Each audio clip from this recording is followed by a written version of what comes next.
What's good, people? Having a dominant post game is a very overlooked skill in NBA 2K22, but can quickly frustrate your opponent if you're actually good at it.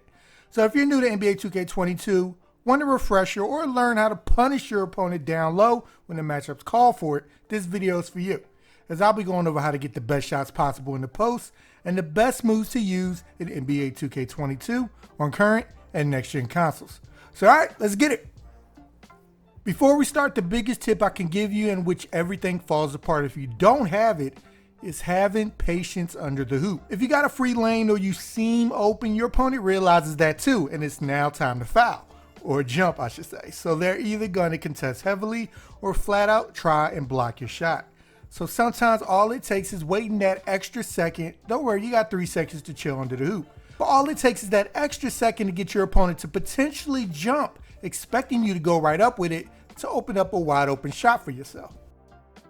Alright, so the basics for those new to 2K or need a refresher: to put your player into a back to the basket position, you hold the left trigger on your controller and you then move your left stick in any direction, preferably towards the hoop, to move your player while in a post up position. And every post move you attempt to do will start with you holding the left trigger on your controller. And to leave the post, you let go of the left trigger and your player will turn around to face up. You mainly only want to face up when it can get you into a triple threat position, which means only turn around and face up if you haven't dribbled the ball yet. And since you haven't dribbled the ball yet, when you turn around you can dribble, shoot, or pass while still protecting the ball. Now, facing up can put bigs, especially slow bigs, in a bad position if the player you're using can shoot, and forget about it if they have some speed to them as well. So this favors a Joel Embiid, Jokic, or bigger guards and forward types. Think Carmelo when he was good. So you can play a little cat and mouse game with the defender, forcing them to either move closer or you will hit a shot in their face. And if they do that, you can drive right by them. And moving the left stick to the left, right, or down gives you access to jabs, steps, and pump fake that you can launch out of or shoot from to further influence your defender. Next is how to spin off the defender and drive towards the baseline or towards the key. To do this, you hold the post up button and rotate the right stick around the bottom from the left to the right or right to the left. Whichever way you finish your motion is the direction your player will drive. If done right, your player will create momentum to the hoop from his drive and possibly get a clear lane. Now, if the defender does successfully block off your path, you can still counter with a few moves from this position to get the defender in the air or attempt to again try and create space for yourself. Like if you hold the right trigger and double tap the square or X button, you can pull off a spin move back the other way if they cut you off. Or even perform a hop gather to work your way back the other way. There's plenty of moves you have at your disposal down here that a lot of people won't even think about using that can break you free. Another is players who have reverse dunks in their arsenal are especially dangerous driving baseline.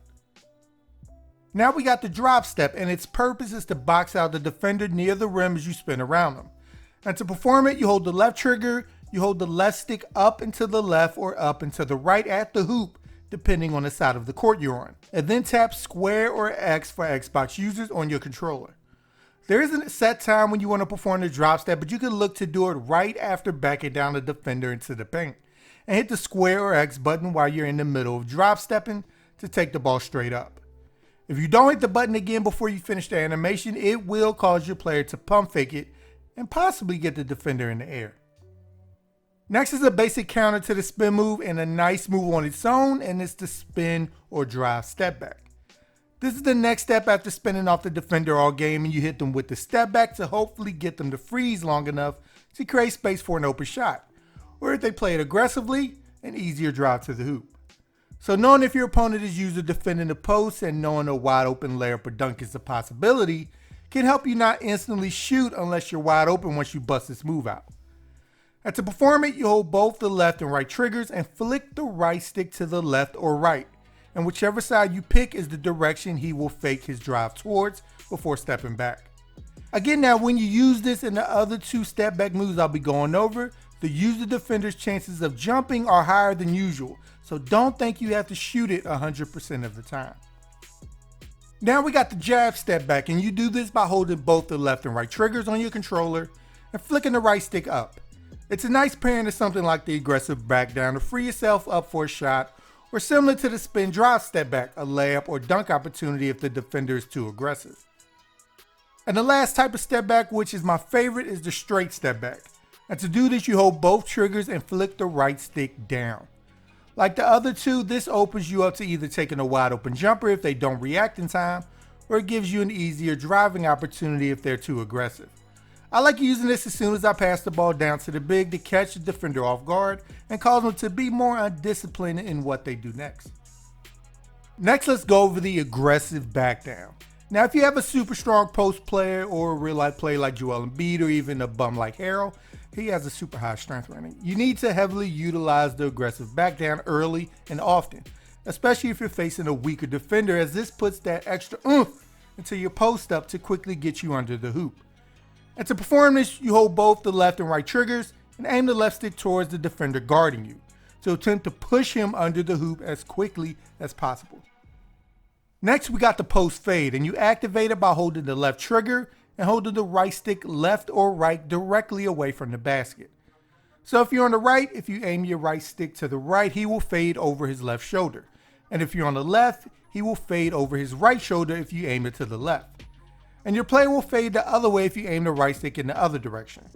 This is probably the most effective move you can do with non-bigs to get their shot off in the post. Now, the pump fake, you let go of the right stick before your player leaves the ground, and you can add a little extra with your pump fake by letting, let's say, being on the right block and you're attempting to fade over your left. So you're aiming towards the bench. Right before he lifts off to start his fade, if you aim the right stick quickly towards the hoop, here you're performing up and under. You do this to keep defenders honest so they don't go full out to block your shot in your face, because that's not fun. And also bait them into fouls if they're aggressive. This is a key ingredient in getting your opponent to stay honest against the fade.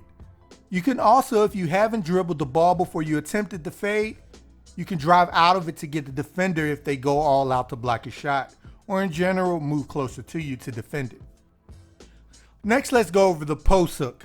To pull it off, you hold the left trigger, and without moving the left stick, hold the right stick up and to the left or up and to the right towards the hoop. The direction you point the right stick is the side your shot will be directed towards. Now let's talk about the post hop, which you can activate by holding the left trigger to post, then moving the left stick to the left or right of the hoop, or straight down and tap square or X on your controller. And your player will take a big hop in the direction you aimed with your left stick. And if you don't hit any button after that, your player will pump fake, so remember that. So you want to hit the shoot button again before they begin their shot to go straight up with it. Now, as far as pump faking, because you will put the ball on the ground regardless and then go up with it, you won't be able to dribble anymore. So you can rely on up and unders here, which you can do by flicking the right stick in the desired direction before the animation ends. And lastly, let's talk about dominating with the post dunk attempt. To perform a post dunk attempt, you hold both the left and right triggers on your controller, then aim both the left and right sticks straight up to perform a dunk. You want to do this when you're towards the middle of the court right before you enter the circle near the hoop, against an inferior defender to get the best results. This and an aggressive back down is a nice combo to finish off the possession. Sorry, sports gamers, I hope this video was able to help you out, and if you like the content we provide, make sure to subscribe to Sports Gamers Online for more NBA 2K22 content. And once you're with us, hit that bell icon at the bottom so you don't miss anything we put out. Alright people, I'm Chris. Thank you all for watching, and be good y'all.